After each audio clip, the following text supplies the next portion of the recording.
নমস্কার বন্ধুরা, আজকে বিজনেস চ্যানেলের পক্ষ থেকে আর একটা ডিটারজেন্ট সংক্রান্ত একটা নতুন ফর্মুলা নিয়ে আপনাদের সামনে হাজির হয়েছি। অ্যাকচুয়ালি এই ফর্মুলাটা তৈরি করার উদ্দেশ্য হচ্ছে যাতে ডিটারজেন্টটা একটু হালকা হয়, একটু ফুরফুরে হয়, একটু ঝুরঝুরে হয় এবং এটার যেন ক্লিনিং পাওয়ার অনেকটা ভালো থাকে।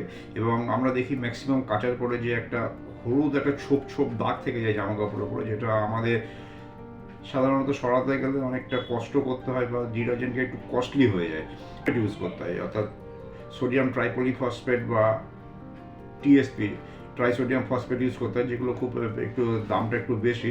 কিন্তু সেগুলো আমরা ইউজ না করে আমরা ডিটারজেন্টের ভালো ফর্মুলা কী করে তৈরি করব সেইটা নিয়েই আমি ভিডিওটা তৈরি করেছি। তা দেখি ফর্মুলাটা আপনাদের সামনে রাখছি, দেখুন ফর্মুলাটা আপনাদের পছন্দ হয় নাকি।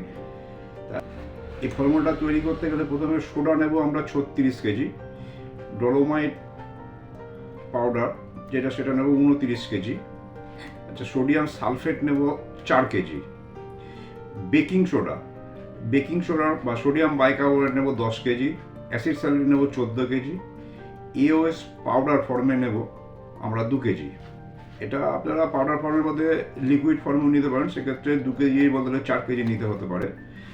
তা যেহেতু আমরা ডিটারজেন্টটাকে একটু শুকনো বা ঝুরঝুরে রাখার চেষ্টা করছি, ওই জন্য আমরা এওএস পাউডারটাকে নেব, বা এওএস পাউডারটা আমরা 2 কেজি পরিমাণ মতো নেব। অ্যাসিড স্যালারি নেব 14 কেজি। এছাড়া আমরা নেব পলিমার বা অ্যাকুয়াসল, এটা নেব আমরা 2 কেজি, এবং সাইট্রিক অ্যাসিড এটা নেব আমরা 3 কেজি। ফর্মুলাটা আরেকবার বলছি, সোডিয়াম সালফেট নেব 4 কেজি, সোডা অ্যাশ নেব 36 কেজি, ডলোমাইট পাউডার নেব 29 কেজি, বেকিং সোডা বা সোডিয়াম বাইকার্বনেট নেব আমরা 10 কেজি, অ্যাসিড স্যালিন নেব 14 কেজি, এওএস পাউডার নেব 2 কেজি। এটা অথবা এওএস পাউডারের বদলে আমরা এওএস লিকুইডও নিতে পারি, সেক্ষেত্রে সেটা তার পরিমাণ হবে আমাদের 4 কেজি।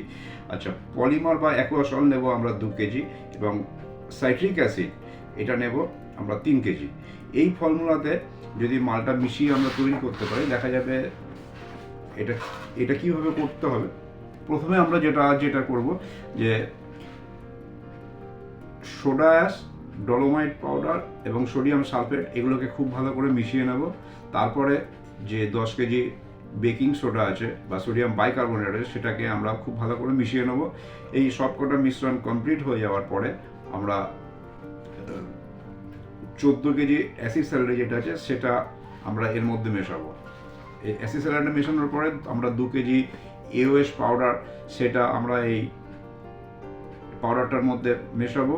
এরপরে আমরা যেটা মেশাবো এর মধ্যে আমরা 2 কেজি পলিমার বা অ্যাকুয়াসলটা দিয়ে দেবো, এবং সব শেষে আমরা যে 3 কেজি সাইট্রিক অ্যাসিড নিয়েছি সেই অ্যাসিডের দানা, সাইট্রিক অ্যাসিডের দানাটাকে দেখতে অনেকটা চিনির মতো হয়, চিনির দানার মতো ছোটো ছোটো হয়।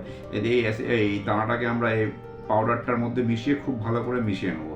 এই সমস্ত মিশ্রণগুলো ভালো করে মেশানো হয়ে গেলে পরে আমাদের কিন্তু পাউডারটা তৈরি হয়ে যাবে। এটাতে দেখবেন ফেনাটা খুব ভালো হবে, পরিষ্কারের কোয়ালিটি খুব ভালো হবে, এবং জামা কাপড় কাচার পরে জামা কাপড়ে যে আয়রনের বা অন্য যে ক্যালসিয়াম বা ম্যাগনেসিয়াম যে হলুদ ছোপ দাগ জামার উপরে পড়ে থাকে সেইটা কিন্তু খুব ভালো পরিষ্কার হবে।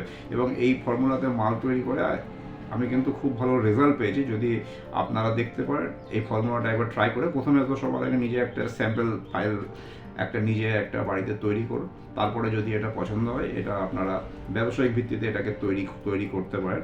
আশা করি যে ফর্মুলাটা পছন্দ হবে। যদি ফর্মুলাটা আপনাদের পছন্দ হয় তবে আপনারা ভিডিওটাকে লাইক করতে পারেন।